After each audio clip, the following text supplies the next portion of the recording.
Somehow, more than 10 years after The Witcher 3 originally released, the game is getting another expansion.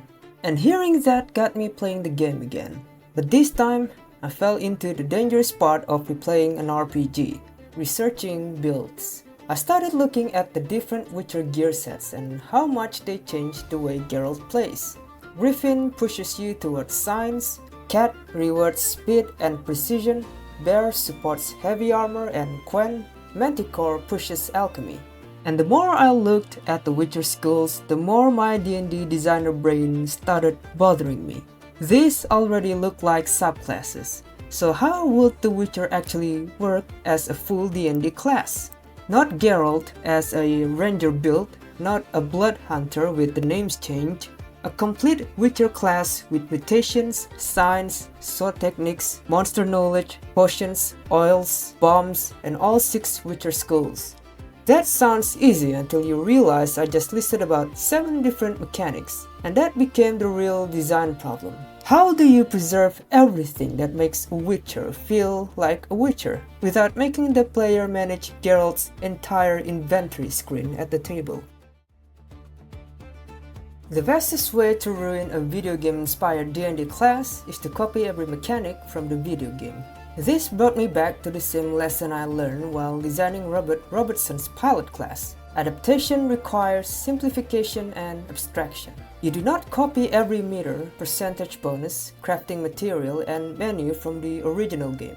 You work out which decisions create fantasy, and then rebuild those decisions using D&D rules. For The Witcher, I wanted to preserve the important parts. Building momentum during a fight, choosing between swordplay and science, preparing for a particular monster, and having each Witcher skill genuinely change how you play. But I didn't need to directly reproduce stamina regen, toxicity percentages, individual potion charges, separate bomb charges, exact gear set bonuses, or an ingredient list for every monster organ. The rule I kept returning to was preserve the decision, not necessarily the original meter. Because the goal is not to make The Witcher 3 run inside D&D. The goal is to make this class feel like being a Witcher. The hardest part of making Witcher class was not deciding what to add, it was deciding what to delete. Think about everything people expect a Witcher class to contain. Mutations, enhanced senses, monster tracking, 2 swords, science, potions, bombs, weapon oils, toxicity, sword techniques, adrenaline, Witcher skills, maybe a bestiary, maybe harvesting monster parts and researching formulae. Every one of those ideas fits The Witcher, but if every idea becomes its own full subsystems, the player ends up tracking pretty much everything I just listed. That is not depth, that is administration, and I was already moving toward that problem in my early design. I had several individually thematic mechanics, but they didn't yet form one clean gameplay loop. So I made a rule for the class. The player should mainly track adrenaline and prepared alchemical items. Everything else should use normal D&D action economy or modify something the class already has. Because if I need 6 separate counters to prove this character is a Witcher, the design has already failed. Witcher signs are magic, but Witchers are not really spellcasters. In the Witcher setting, signs are simple magic gestures used by Witchers during combat and practical situations. Art releases force, Igni creates fire, Quen forms protection, Axii influences the mind, and Nirden creates a magical trap or controlling field. Compared with the magic used by powerful sorcerers, signs are crude and limited, but they are fast, reliable, and built directly into how a Witcher fights. That creates a strange D&D problem. Signs clearly are magical, but they do not feel like spells learned from a wizard spellbook, gifts from a god, power from a patron, or nature magic.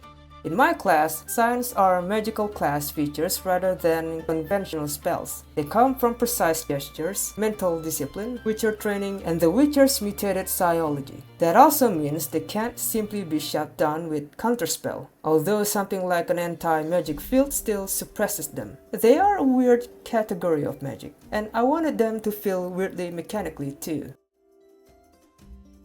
Giving a Witcher spell slots is probably the safest D&D answer, and I still think it is the wrong one.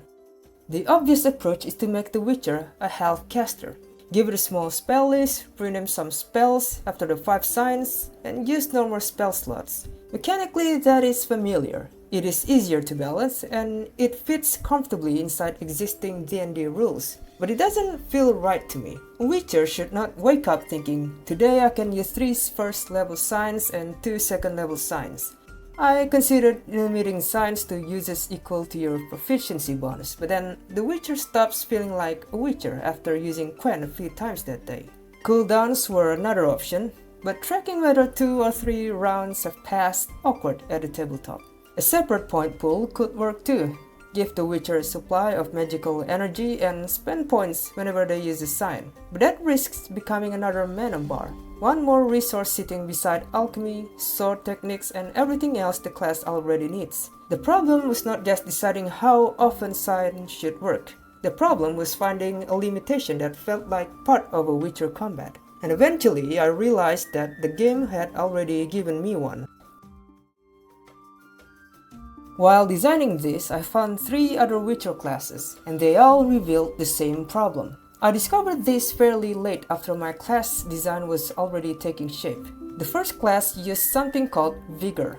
Vigor was a large pool of points used to activate signs and certain Witcher school abilities. It started relatively small, but eventually grew to around 30 points. So it did connect different parts of the class through one resource, which was useful. But because the Witcher began with the resource already available and spent it throughout the day, Vigor mostly behaved like a large mana bar. And that class also tried to include nearly every recognizable Witcher mechanics, so it became overloaded very quickly. The second homebrew made the signs repeatable throughout cooldowns. After using one, the player had to wait a certain number of turns before using another. It also included mutations, potions, adrenaline, and several other abilities. The third, and most polished in my opinion, used normal intelligence-based spellcasting alongside potions, bombs, oils, bestiary, and multiple preparation systems. That version was structurally strong, but to me, it still felt more like an intelligence healthcaster wearing Witcher skin. I don't think these designs were useless or simply bad. I took lessons from all 3.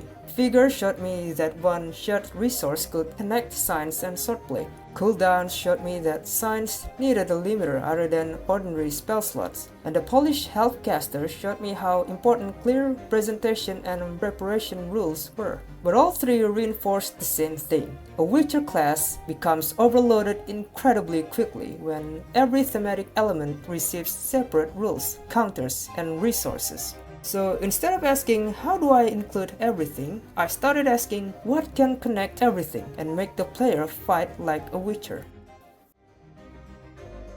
The mechanic that fixed my Witcher class was making sword techniques and signs compete for the same resource.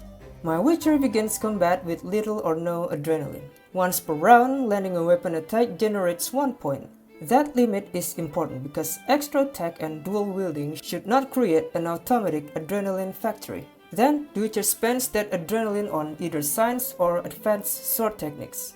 Do you use art to push an enemy away, Quen to stop an attack, whirl to attack several enemies, or save 2 points for rend and 1 powerful strike? That means swordplay and signs are not two disconnected parts of the class. They are competing answers to the same combat problem. And because adrenaline is earned during the fight, the class develops momentum naturally. You begin with basic swordplay, then gain access to stronger decisions as the fight continues. At higher levels, holding maximum adrenaline also increases your weapon damage and sign intensity. So now there is another choice. Spend it immediately or hold it and become more dangerous. That tension became the actual identity of the class. Once adrenaline controlled the signs, I could finally make each one simple. Every Witcher learns all 5 basic signs. Art is a short-range force blast that pushes a creature, later it pushes farther. Igni creates a cone of fire and eventually leaves enemies briefly burning. Quen uses your reaction after an attack hits and increases your armor class, potentially turning that hit into a miss. At higher levels, the protection lasts against every attack until your next turn. Axii can disorient an enemy in combat or influence a creature outside combat, but unwilling creatures still receive a wisdom saving throw. And Earden creates difficult terrain, reveals invisible creatures, and forces incorporeal or ethereal enemies to interact with the physical world. Each science mainly does one job. I deliberately avoided giving every sign 3 different adrenaline tiers, 4 upgrades and a separate skill tree. The Griffin School can modify and combine signs later, but the base versions need to remain understandable. Because the point of having 5 iconic tools is being able to choose the right one quickly, not stopping the session to read 5 miniature spell trees. How do you make a Witcher physically superhuman without giving them 22 dexterity at level 1? One of the homebrews I examined represented Witcher mutations through direct ability score increases. I understand the idea. Witchers are faster, stronger, and more resistant than ordinary people, but increasing their core ability scores beyond normal limits create problems with D&D's mathematics. And it is not the most interesting way to show mutation, so I use abstraction again. A first level Witcher gains enhanced speed, dark vision, resistance to poison and disease, and adds intelligence to initiative because their reflexes combine physical mutation with trained awareness. At 6th level, Witcher reflexes work similarly to uncanny dodge. When an attacker they can see lands a hit, the Witcher can use their reaction to halve the damage. Later, their mutations give them complete immunity to ordinary poison and disease. The Witcher feels superhuman because they react faster, survive toxins, and avoid damage that would seriously injure another human. Not because every number on their character sheet is bigger. Mutations should break ordinary limitations, and not just inflate the mathematics. Every Witcher needs potions, bombs, and oils, but they don't need 3 separate resource systems. Alchemy was the system that almost broke the class. Originally, I kept finding more things to track. Potion uses, bomb uses, oil uses, toxicity, formulae, ingredients, monster parts, crafting checks, build costs, and research time. All of it sounded thematic. Together, it sounded miserable. So the final class used one shared number of Witcher preparations. After a long rest, you prepare a limited number of alchemical items from the formulae you know. Any preparations can be potion, bomb, or oil. If you have 3 preparations, you might take Swallow, Spectre Oil, and Moon Dust, or 3 potions, or 2 bombs and 1 oil. The limitation is the total loadout, not 3 separate counters. I also removed a numerical toxicity meter. A Witcher can normally benefit from only 1 potion at a time, and drinking another ends the first. Formula discovery still exists through monsters, teachers, journals, and research, but those are additional campaign rewards. The class still learns guaranteed formula while leveling. Preparation should reward planning. It should not make the class dependent on whether the DM remembered to give you the correct monster liver. The Witcher gear sets were already suspiciously close to D&D subclasses. The Witcher schools were what originally pushed me toward making this a complete class, but every Witcher already has mutation, science, techniques, and alchemy. So the schools should specialize those shared systems, not rebuild the class 6 times. Wolf is the adaptable Witcher. It transitions smoothly between science, sword techniques, and preparation without becoming the strongest specialist in any one of them. Bear gets heavy armor, stronger Quen interactions, and mechanic that convert surviving attacks into continued pressure. Cat rewards movement, light armor, precision, and attacking from advantageous positions. Griffin learns advanced sign forms, and eventually learns to chain different signs together. Viper selects one dangerous quarry, enhances appropriate weapon oils, and prevent that target from escaping or recovering. And Manticore combines alchemy with shields and protecting nearby allies. The last one changed during research. I originally saw Manticore as only the potion subclass, but its wider identity also included shield-bearing protectors. Each school now asks a different question during combat, and that is why the subclass should really change. Not just your bonuses, but your decisions. A D&D ability does not automatically need proficiency bonus times per long rest to be balanced. While designing the schools, I started worrying that too many abilities were repeatable. Official D&D often limits features to a certain number of uses per rest, sometimes equal to your proficiency bonus. And there was a temptation to copy that pattern everywhere, just to make the class look official. But a feature only needs another limit when nothing else meaningfully controls it. The Witcher already spends adrenaline. It already has one action, one bonus action, and one reaction. Many abilities work once per turn, require specific positioning, consume a prepared item, or only trigger when an enemy hits or misses. For example, the riposte need an enemy to miss, causes adrenaline, and consumes your reaction. Adding 3 uses per long rest on top of that would be a 4th lock on one ability. Features that let you do substantially more in one turn should still have rest limits. Griffin getting a second sign is cool, but it should be a special burst, not something it does every single round. But the normal fighting style of each school should remain available. A cat witcher should feel mobile in every encounter, not 4 times per day. After all that design, what does the Witcher player actually need to track? At the table, the finished Witcher mainly tracks 3 things. First, adrenaline, which starts small and rises from 2 points to a maximum of 5 across the class. Second, sword techniques known. There are permanent choices like riposte, whirl, rend, evasive instinct, or deflecting form, not another daily use pool. Third, prepared alchemical items, which begin at 3 and eventually rise to 5. That is it for the class-specific bookkeeping. Signs don't have separate charges, so as sword techniques, potions, oils, and bombs share one preparation count. There is no stamina pool and no numerical toxicity meter.